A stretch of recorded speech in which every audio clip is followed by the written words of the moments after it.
I'm Doc Hunsley, and we're going to be talking on from chaos to calm, handling challenging moments. I'm sure no one in here has ever dealt with behavior. No? And we're always able to, we have beautifully handled children in our ministries, and the amazing thing is behavior is not always individuals with disabilities, which we always get confused about. Amazing thing is you handle it the same way with all of it. So a little bit about me real quick. I'm Doc Hunsley. I'm the Executive Director of SOAR Special Needs. SOAR stands for Special Opportunities, Abilities, and Relationships. We're based in Lenexa, Kansas. We love coming alongside churches and helping you being able to welcome individuals and families with disabilities, and either helping you create programming or take what you already have to the next level. We'd love to have you come by my booth at 610, sign up. I'll give you a free 1-hour consultation to help you in doing just that. We also have the SOAR Disability Ministry Network that meets every month, fourth Thursday of each month for 2 hours on Zoom, completely free, where we meet with ministry leaders literally from all over the world and talk about disability ministry and how, whatever problems we have, and work through that. We range anywhere from 2 people, where you just get to pick my brain for 2 hours, to about 30 or 40 people. One of our last ones, I had a ministry leader from Romania, from Brazil, from Belize, Kenya, Mali, and Israel. And so it's cool to see how disability ministry is also going on in those other countries. Why do I do what I do? Well, here's my inspiration. First off, Doc's not my real name. My real name is Stephen. I do have a brother. He is dopey, but we're not the 7 dwarfs. But everyone calls me Doc because I'm actually a pediatrician. I'm a pediatric ER doctor. I got sick taking care of my patients and almost died. In fact, I should have died. Spent 46 days in intensive care unit. Top 4 diagnoses on my chart, each one by itself had a 0.01 survival rate. None of the doctors expected me to live. I was so sick they forgot to give me nutrition. As a result, I lost 75 pounds of muscle mass. Had to go through over 9 months to be able to learn to walk again. I was an athlete all my life. I'm a veteran of the United States Air Force. I was in decent shape. All of a sudden, I couldn't walk up a flight of stairs. Made it through all my rehab, all trained. Took me over a year to get back to work. Had my flu shot, second day on the job, I got influenza. Despite the flu shot, back to the intensive care unit, and again, should have died, almost did die. Spent another week in there, and they then found out I'm the only person in the world, something you never want in medicine, the only person in the world where the main muscle that allows you to breathe is the diaphragm. Half of my diaphragm is paralyzed. It goes across your abdomen. Paralyzed on the right. If it was completely paralyzed, I'm dead. If I have abnormal lungs, like asthma, which my dad and brother both have severe asthma, I'm dead. God had his hand on me, allowed me to have healthy lungs. So because my right side's paralyzed, only the left works. 3 lobes of lung on the right, only 2 on the left because the heart sits there. I only have 40% lung function. And yes, I can be this loud with only 40% lungs. You should hear what I was with all my lungs. The week after it got out, my second son, Mark, was born. Blessed with 3 kids, 2 boys and a girl. Mark's my second son, also known as Bubba, and he was born. Took a week off paternity leave. Came back to work my first day back on the job.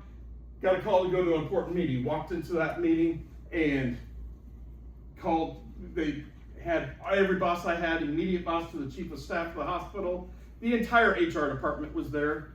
3 rows of attorneys I've never met in my life, 2 rows of physicians I've never met in my life, and 1 chair facing the entire room. Said, Dr. Hunsley, have a seat. We'll start the meeting. I'm like, oh, snap.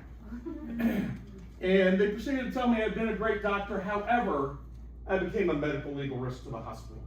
And they decided that I could get sick and I could die. And as a result, they said, they were fearful of that. I said, time out. I saw what was coming. I said, I'll sign a waiver. My family will sign a waiver. That's not what we're all about. And they immediately said, nope. All the attorneys said, there's no waiver strong enough to protect us. Therefore, effective immediately, your medical career is over. We're not just terminating your job, we're terminating your medical career. Just like that, my medical career ended. And I was escorted out of the hospital by security, and I took the hardest job I had in my life because Mr. Mom for my 2 boys. When Mark was 8 months old, he had his first seizure, lasted over 4 hours. By the time he was 18 months old, we got the diagnosis of Dravet syndrome, very rare genetic seizure disorder. And by the time he was 2, got the diagnosis of profound autism. My wife's a pediatrician as well, so we went from being physicians who care of a lot of kids with special needs, now being a parent of a child with special needs. And first time in our life, we finally got it and understood just how difficult it is. Can't tell you how many times I've been in public and complete strangers, when my son's having an autistic meltdown, again, appears neurotypical. When he's having a meltdown, complete strangers have told me, countless, that I'm not just a bad parent, I'm a horrible parent. Because they think it's bad parenting. On 5 occasions, he's harmed himself, and I'm doing the right things to protect him. And on 5 occasions, I've had a police officer pull a gun on me and threaten to arrest me or tase me because they think I'm in danger to my son. Guys, that's everyday life for every family with a child with a disability, because society does not understand, especially if you got a child who appears neurotypical. If you spent more than 30 seconds with Mark, you'd realize he's nonverbal and he's very sensory seeking. But that doesn't matter. Then try to get to a church. It's even more hard there. I became a children's pastor, tried to start ministry at the church. Senior pastor said no. And I grew the children's ministry from 100 kids to 1,000 kids in 3 years.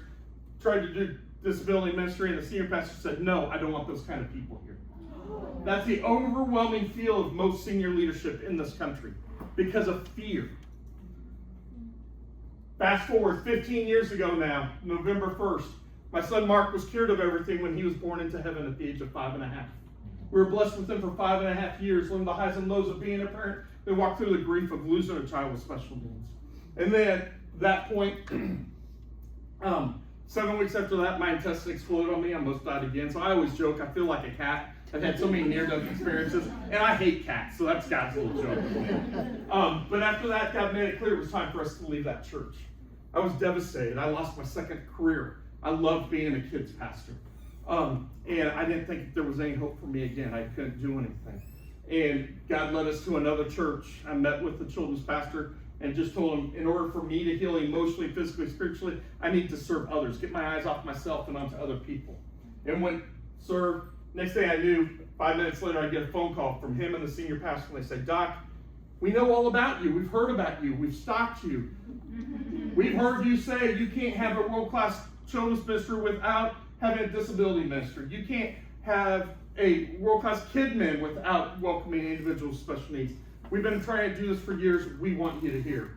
By the way, that previous church I was at, the senior pastor came back to me a year later, 3 adults with disabilities that were too loud in worship service. He asked me to get rid of them. I knew what he meant. I just said I'm happy to. Instead of getting rid of them, I created an adult Sunday school class for adults with disabilities that quickly turned into 30 adults, and we started a respite program for them. This new church, the senior pastor said, we've stalked you, we heard all about you. We want you to start a disability ministry here. We want you to come on staff as our disability pastor. So I did that again, same as before, as a volunteer. Started with 3 individuals, 1 elementary, 1 high schooler, 1 adult. Had to do programming for all 3.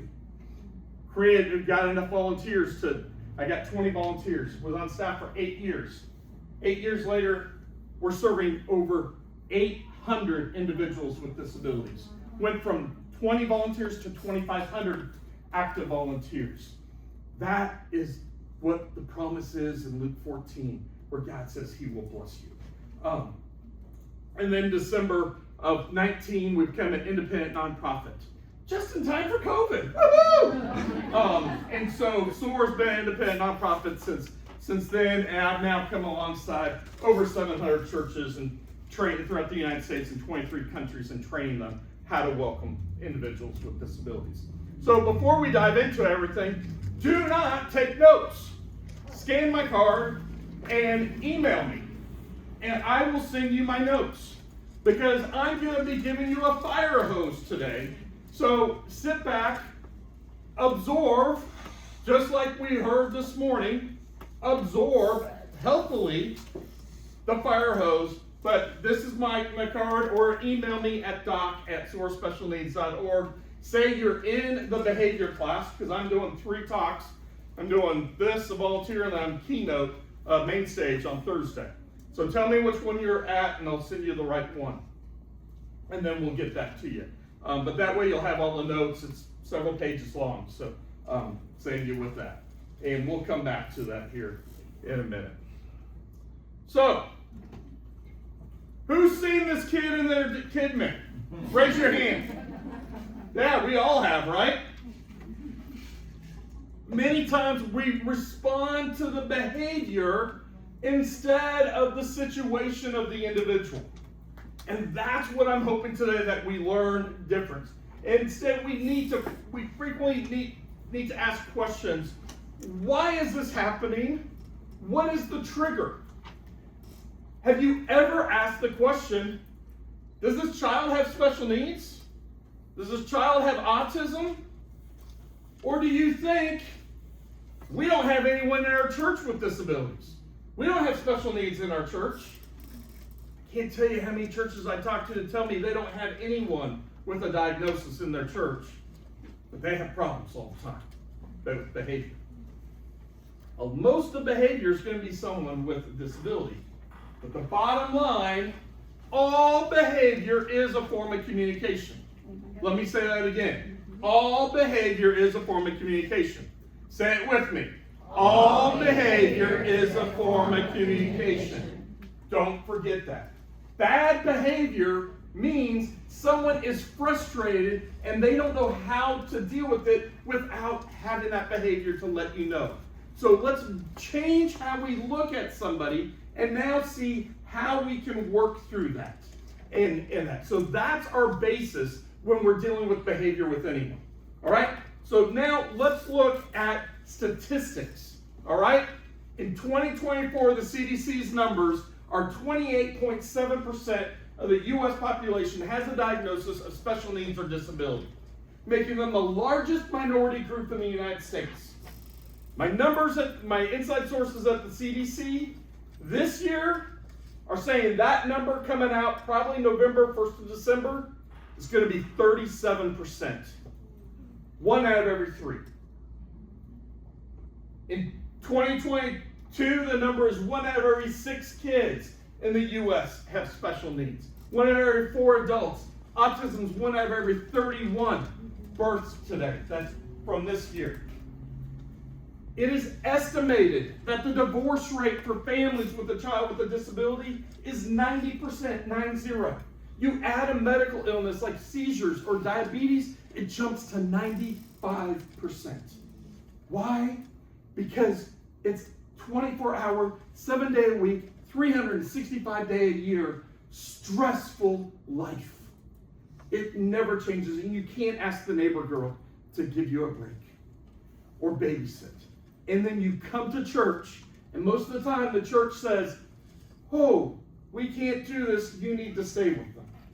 Guys, that's not welcoming. We've got to become a welcoming church, a place of belonging. Now, hidden disabilities. For every 1 individual you see with a disability, there are 4 more with a hidden disability that don't appear disabled.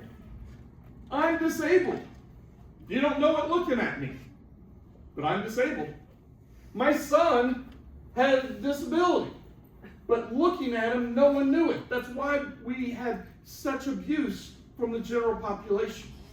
So for every 1 person that appears like Down syndrome, cerebral palsy, you've got 4 more, 80% more that don't. That includes psychiatric mental health diagnoses. It includes traumatic brain injury, epilepsy, ADD, learning disorders. The list goes on and on and on. Now, what is the percent of individuals with special needs in your local school? The national average is 15%. What's the average of your KidzMatter? Do you have 15% in your KidzMatter? If not, you are not reaching your community. You're not reaching your community. So effective evangelism means that makeup of our KidMin is identical to that of our local school districts, of our local community. And one of the big reasons is we're scared. We hear autism, we hear special needs, and we become scared. And if you're sitting here saying, oh, I can never get volunteers for that, come to my talk tomorrow on volunteers. I will tell you exactly how to get volunteers, and it's not a problem. So, let's talk real quick about a disability ministry. What is the definition of a special needs or disability ministry in regards to the church? Well, it's any need any family member requires some forethought in order to ensure the family's church experience is meaningful and safe. So that could include severe allergies, medical issues, or cognitive differences. A disability ministry is actually a ministry for the entire family, not just the individual with special needs. And no one should ever age out of our ministry. If we start with children's, we have to be ready for student. Amen. We have to be ready for adults. We have to have it be gamut from cradle to grave, because special needs and disability affects every single age and every single ministry in the church. So let's have that as our basis to underline and know what it is. One of the myths with disability ministry is that we have to be able to take care of everything that walks into the door. Wrong. You need to be able to take what is in your church, what is in your ministry. You don't have to be able to have a what if for everything that comes. Let's deal with that when that comes and not allow fear to block that out. So, what is a disability? There should be 4 goals of a disability ministry. First, it needs to open the door to share the gospel with families affected with special needs and introduce them to a personal relationship with God. We're not a babysitting service. We are actively sharing Jesus with these individuals at a level that they can understand. Next, we need to integrate them into the life of the church and give them an opportunity to actively serve God. Third, enable the church to see them as a witness to the community and meet the spiritual, the physical, and the social needs of the family. And then we need to become a church of belonging.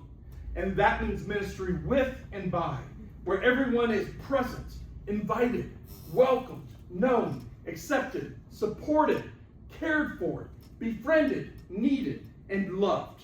That's the basis. So let's talk about being a buddy. I've got one requirement for someone to work with an individual with special needs. Can you be a friend? That's it. It's being a friend. And that's what a buddy is. A buddy is a volunteer who is a guide on the side, helps keep them safe, and shares the love of Jesus to that individual. But they allow independence as appropriate for them and helps them get the most out of that teacher-generated curriculum.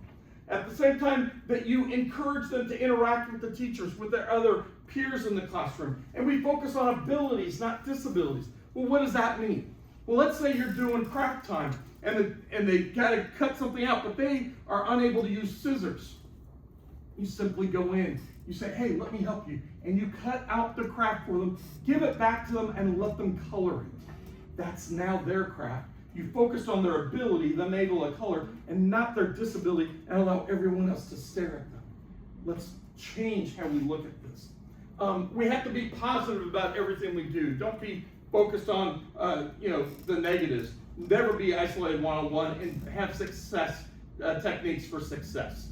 So let's talk. How can we be successful? So this is all the steps to handling behavior. First, it's best if you have individuals with special needs that you have that one-on-one buddy with them if you're able to. We want to work through that. But this is a system I've put together. It's a 3-step system. We start from the top and work down. First, we tell them what you want them to do. If that doesn't work, then we show them what you want them to do. And finally, if that doesn't work, then you help them do what you want. So let's actually break each one of these down. First, we actually repeat the instruction for them. Repeat what the teacher said to do. Repeat those action words. Tell them that first step. Many of our friends, they might have a problem processing that, so they didn't quite catch that step.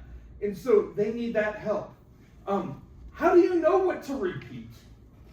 Aha! You must be listening. As the volunteer, as the buddy, you can't be sitting there just on your phone and goofing around or talking to the other volunteers.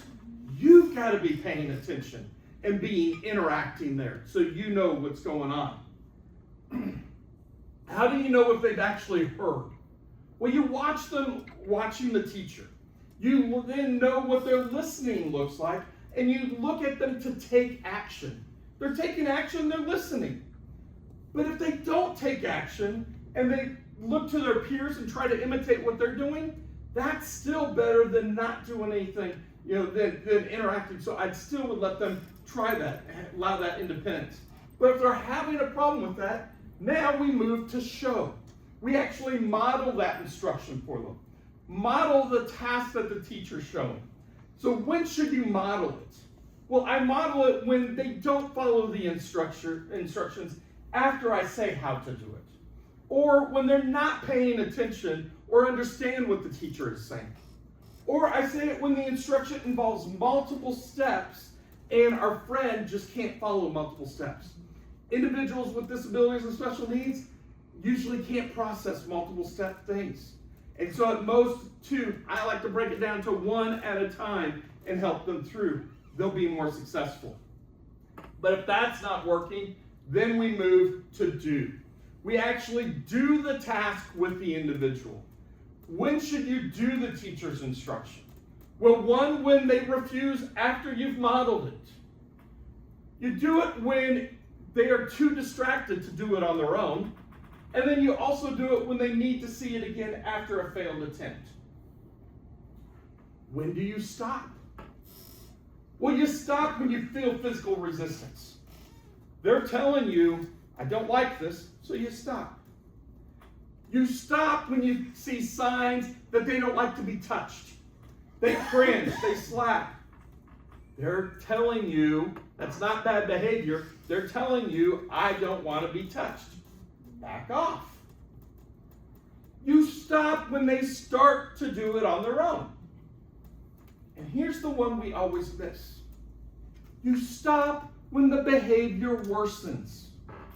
Stop when the behavior worsens. All behavior is a form of communication.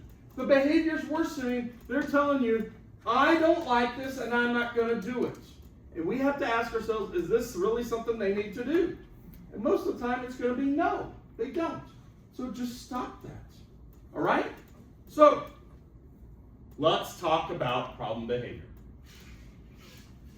It's completely easy to pretend that problem behavior won't happen. Or when it does, it's not going to happen again. But we cannot be this ostrich and stick our head in the ground and act like it's never going to happen. First and foremost, you are never alone. You can always ask for help.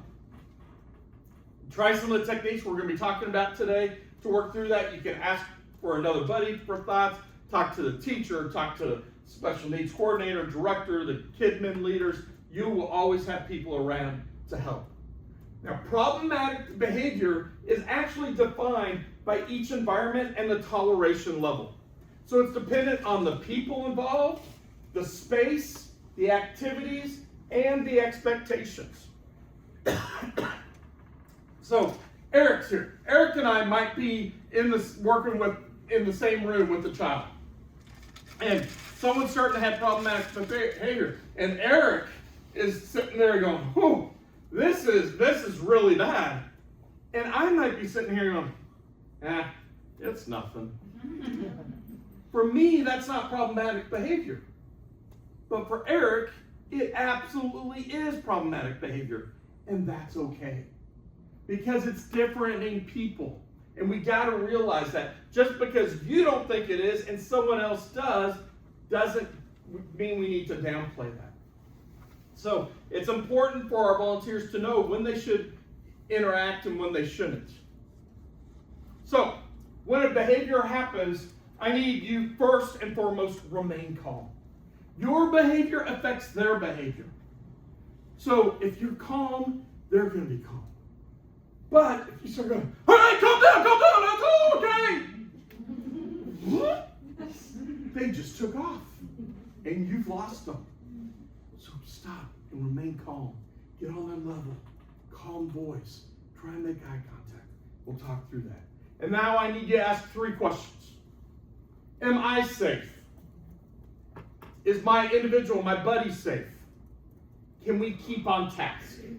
If the answer is yes to all 3 of those, it's not problematic behavior. If the answer is no, we've got to move and do something. Now here's the thing. You can think anything you want to think. You can be scared to death, but you cannot let it show. You have to have the best poker face in the world and act like you are completely in control and go with it. So if the behavior is big enough, call for help. It's always safer to remove everyone else in the room than it is to try to remove the individual having the behavior. So when there is a behavior, I would tell the teacher or whoever else in the room, hey, now's a great time. Let's take the rest of the class out for a bathroom break or water break. And then you call for help. So they're taking the rest of the class out. You're calling for help to have someone else with you because you don't want to be left on one-on-one. And so we want to ensure everyone's safe. At the same time, what did we just do? We removed a lot of the people in the room, not only keeping them safe, but that decreases the noise. We can have shut off lights. We can start working through all the things that might be bothering our friend. So we always want to ensure that you're safe and try to keep our individuals safe. But now we have to become a detective and figure out what is actually causing this behavior. So usually my experience is there's 3 reasons that we have behavior. 1, it's for attention. 2, it's because they're trying to get out of work or a task. Or 3, it's for sensory. It either feels too good or feels bad to them. All right, so let's talk about each one of these. First, it's attention. What type of attention are they seeking? Are they trying to get it from you, from friends, from the teacher? Now you have to ask yourself, can I withhold that attention during problematic behavior? And see how that's going.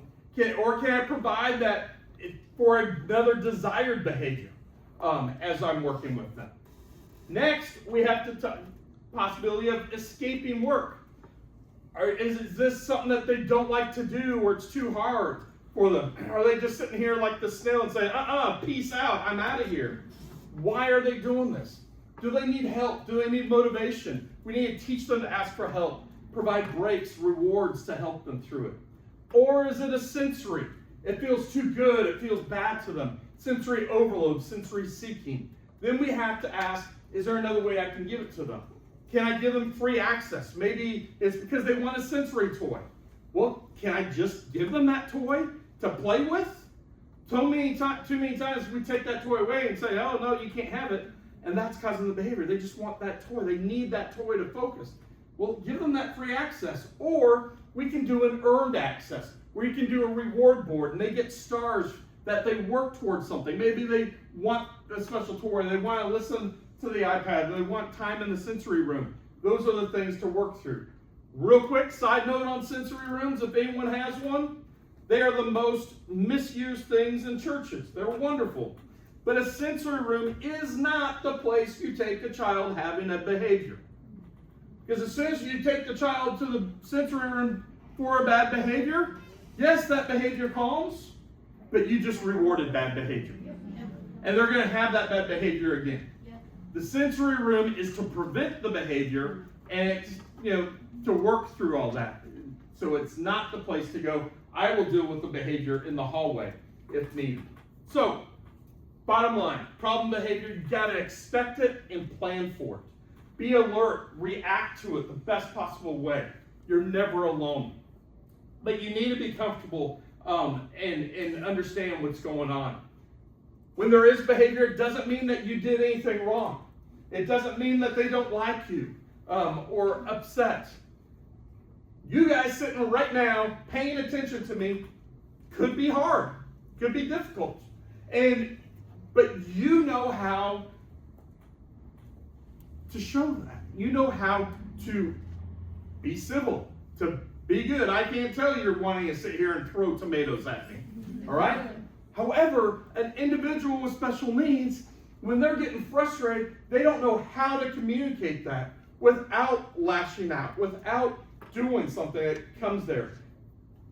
And that's okay. We got to realize that's how it is. All right. If you don't get anything else out of two things, all behaviors, form of communication, and then this slide. When we have bad behavior, problematic behavior, we have to redirect. This is something I wish I realized when my kids were younger. What do we do when we have a child doing something we don't want them to do? Let's say they're running. Don't run. Quit running. Stop running. Do they ever stop? No, they keep running.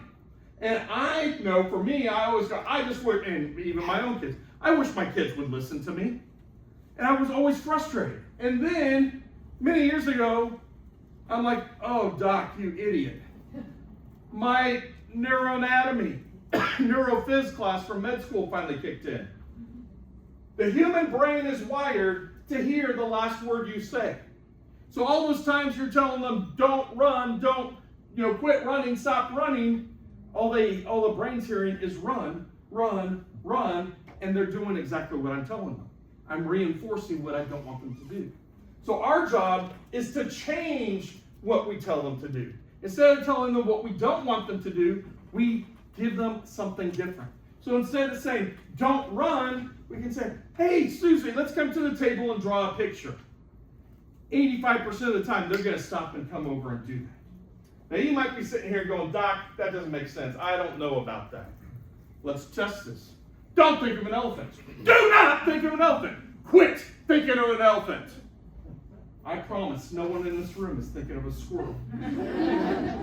You all have an elephant in your head, despite me telling you not to. In fact, yelling at you not to. Well, it's because the brain heard that, and because I got a little elephant on the screen that you're looking at. That's the way the brain works. So we have to remember how that happens. And then when we tell them something different to do, and they actually do it, we give them praise. Because the bottom line, success is different for everyone. We build from the bottom up, and we get closer and closer accomplishments to the goal. And we need to learn how we can make them want to do the task as we work through things. All right?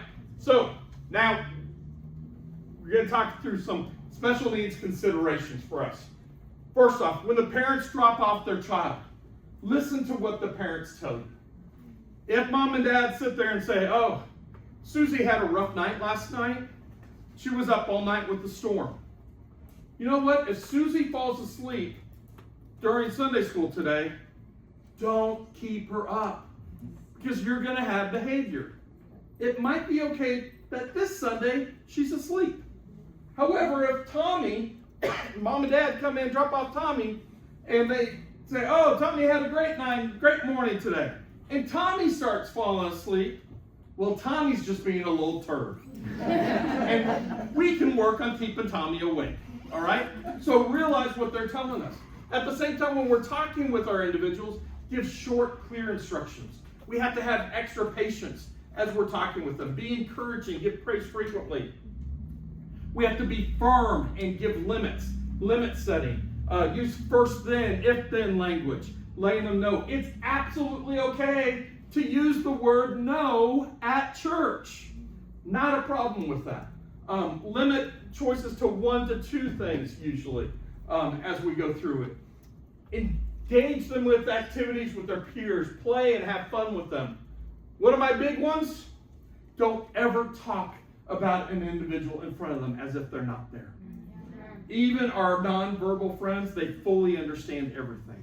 So treat them with the respect that they're due and that you would want at the same time. At the same time, we teach the other children and students in the class how to welcome, be accepting, because they are all an individual of God who's fearfully and wonderfully made.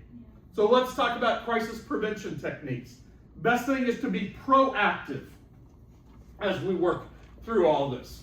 And so that's paying attention, getting down on their levels through everything. Mariah, may I borrow you? Can you come on up here? Everyone, give Mariah a hand. You can just set your stuff there. Right now, I'll have you come in the middle. All right, Mariah's our student, and she's having You can't tell. She's having some behavior. Now, what I would do, first off, I'll come up and I'll kind of get on her level and I put my hand on her shoulder. I'm going to just start massaging and say, hey, Mariah, everything's okay. And I'm going to try to make eye contact. Now notice, here's the other thing. You notice I came from the side with her. Do you have any problem with me standing this close to you? No. We all have a personal space, right? Well, how about now? What do we do when we have a child having behavior? We come straight on. And that already sets them off. So come at a 90 or 45 degree angle. Again, I try to get calm, get on their angle. I start massaging. And you didn't hear her say it, but she said, Doc, I'll give you 45 minutes to keep massaging. All right? I can't believe you said that, Mariah. But then that massage, a lot of times with our friends, you just see them kind of start relaxing. Now, if she doesn't like to be touched, she might flinch or say, I just pull my hand back.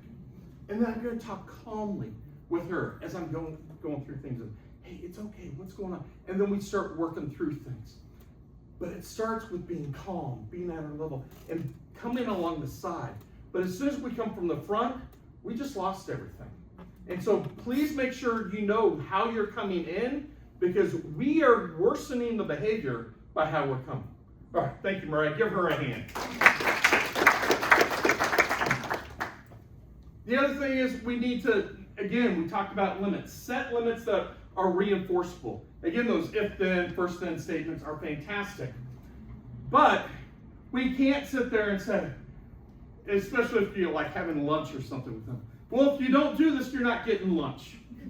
Well, no, that's not enforceable. Well, if you don't get this, mom's not going to pick you up. I can't tell you how many times I've heard a volunteer say that. I'm like, oh, time out. We want parents to pick them up. I'm not taking them home. All right? The other thing, ignore challenging questions. We just ignore them, all right? And work through that. Don't overreact. And physical techniques are always a last resort. However you're doing it, that's always going to be a last resort of what we're doing. Now, real quick, we'll just talk through a toolbox. You can have star boards. We talked about a little earlier. Having stars to positive for things that you do. You never lose a star for something that they didn't do. That's something that they can work towards. Tell them ahead of time. You can have it on a list. I made little clipboards that I put Velcro on it, and they just move it over. It's super easy. Let's go through that. Fidgets are awesome. The best fidgets, McDonald's Happy Meal toys. They're free. 80% of them are perfect. Ask your families to get rid of them. They'll be ecstatic. You'll get a ton of them. And then you can buy some other little ones if you want to do that. But a lot of times that just is something they need to have. Timers are another thing, because our friends have a hard time with transitioning, and those timers help. Either a physical timer or go to your phone, get an app for the children's countdown timer. It's on Apple and Android. It's free. You know you got the right one because it's got a little yellow rubber ducky on it.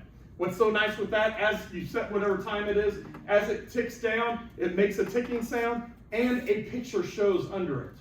Every time I use it, my kids stop, and then they're like, oh, what's the picture? And it's a different picture every time. So it's really cool. Wiggle seats are fantastic. So, especially if you have someone who doesn't want to sit, most of the time it's because they want to be in control. They want to be in charge, and they're never in charge. So I'll throw down 2 different colors and say, pick a color. Guess what? They sit down. Or if you have someone that's real fidget, just put it in the chair and let them sit and wiggle on that. Headphones. We all know the value of headphones, but along with headphones, add sunglasses.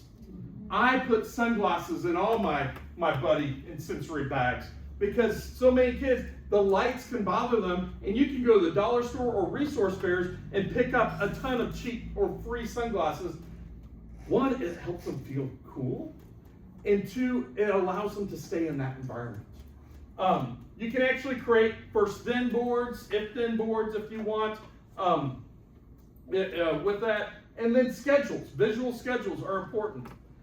I am one that I always think kids do better if you actually take pictures of your actual areas and what they're doing so they can actually see what's coming. I'm not a big fan of all the cartoony ones because our friends have a hard time making relationships with that. But if they have an actual picture of where they're supposed to be and what they're to be doing in that, they can completely relate to that better. So that's what I like to do. You can make some that are either magnetic or whatever, and those frequently help the entire class as you go through it. And then we need to do some training. That's one of the things that I love to do is come alongside churches and do training. This is an example. I've created 10 case-based scenarios in which you would see on a weekend. And with my training, my medical background is in order to learn something, you see one, do one, teach one. So the training I do, I first teach about autism, so I remove the fear about that for everyone. My training I want for all individuals with special needs volunteers, the entire children's ministry, the entire student ministry, the entire welcome team, security team, ushers, greeters, everybody who would come in contact so we can become a welcoming church. And then I go about the autism, and then I do about an hour of all the information, a lot of the information we covered here, plus some more, where they'll understand how to do things, and then questions like this. The group is having worship, and the student you're working with is rocking, covering their ears, seems to get upset. What do you do now? What do you consider a change next week? So, let's do it. What do we think's the cause? It's probably too loud, right? This is sensory overload. This is a drawing from one of my students, and this was life-changing for me. Her name is Katlana Vrana. At the time, she was 18. She is selective mutism. She only is able to speak if you talk to her. However, if you gave her a piano, she could sing any song in 8 languages to you. Amazing. And I went to her and I said, Katlana, I need to understand why you do the rocking and everything when you're sensory overload. And she basically used her AAC device and told me she would come back next week with that. Well, she came back with a whole book she wrote and illustrated called Eliada, a book about autism by an autistic person. It's fantastic. Unfortunately, it's now out of print. It's gone through 2 or 3 printings. But this is a pic. She autographed this and brought this to me. She said, this is her, and this is her brain. And the reason is when there's all that sensory overload, her brain is on fire, and it's incredibly painful. So they're closing their ears to block out the sense. They're closing their eyes to prevent that input, shutting their mouth super tight so they don't hear any input in or anything, and all that. I'm like, okay, that all makes sense. I go, Katlana, I'm missing one. Why do you rock? And then she used her device, and it came out, doc, you're a doctor, you should know.